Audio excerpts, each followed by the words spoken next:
Well, thank you for being here, and Chairman Marshall, thank you so much for your partnership and for coming to Colorado last year to have a hearing. I hope we can repay the visit. I'd like to thank you for your leadership in organizing today's hearing, and thank you to all the witnesses for joining us today. My message is simple, and it's if we are committed to the health of our forests and our watersheds, the federal government must be a more reliable partner for communities and local governments. In Colorado, our national forests underpin our economy and our way of life. Our forests and watersheds protect our water supplies, support agriculture, drive outdoor recreation, and sustain diverse wildlife habitats. But today they're facing unprecedented threats. Drought and wildfire, of course, are at the top of the list. In the West, wildfire season is no longer a season, but a year-round reality for all our communities. These wildfires don't just burn trees. They endanger lives, they devastate communities, and they destroy critical infrastructure. And the effects of western wildfires aren't just felt in Colorado, but across the entire country. Colorado's national forests and their watersheds supply water to 19 states and parts of Mexico. They are the source of water for tens of millions of people, farmers, ranchers, from the Mississippi Delta to California. Water is our lifeblood in the West, and our national forests are the source of their supply. Without that water, there's not a single town or city in my state that would exist. There's not a county that would exist. There's not a farm or a ranch that would exist. And the health of our watersheds and the health of our forests are exactly the same thing. You cannot have one without the other. We need to be thoughtful about our approach to managing our forests. A one-size-fits-all approach will not work. Top-down management without the input of local communities and forestry experts risks harming our economy, our sensitive habitats, and the water supply that we are trying to protect in the West. As we'll discuss today, Colorado has a long track record of successful collaborative forest management projects that bring together local and federal partners, including the timber industry, local governments, scientists, tribes, and conservationists. As wildfire risk increases across the West, the federal government should empower those types of partnerships and make their work easier, not harder.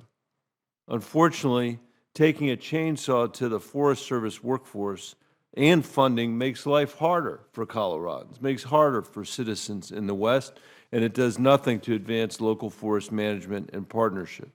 Axing the dedicated public servants who manage our national forests isn't just short-sighted, it is downright dangerous.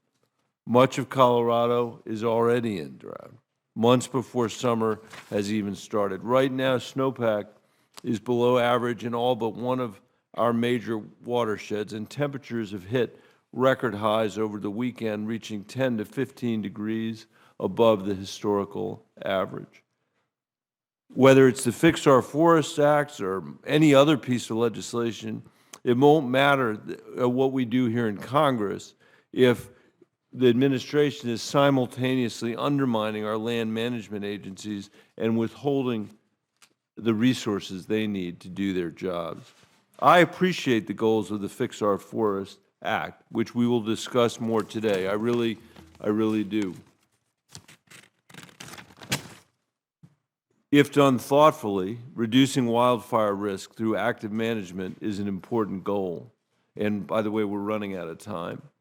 But I worry that the bill, as it's currently written, places an unreasonable burden on communities and ties the hands of local governments, potentially undermining the collaborative approach needed to move forest management projects forward.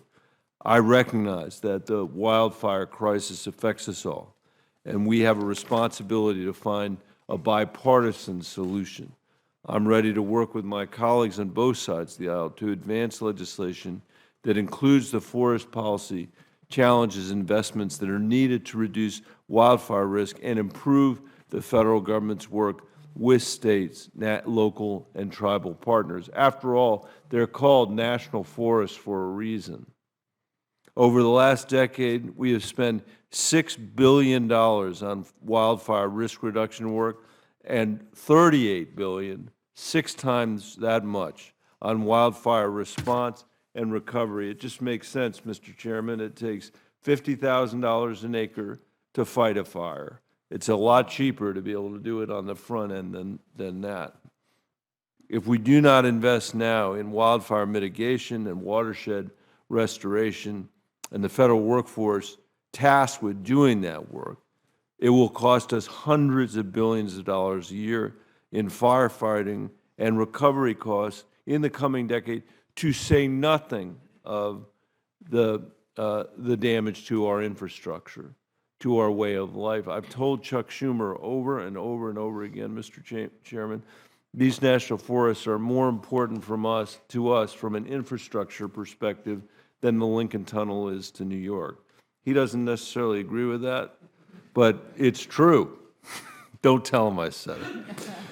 So we have to get serious about this. No level of government can tackle this alone. I am very grateful, Mr. Chairman, for this hearing today, and I look forward to hearing from our excellent witnesses and working with my colleagues at both parties to protect our forests, our communities, and our future. Thank you, Mr. Chairman.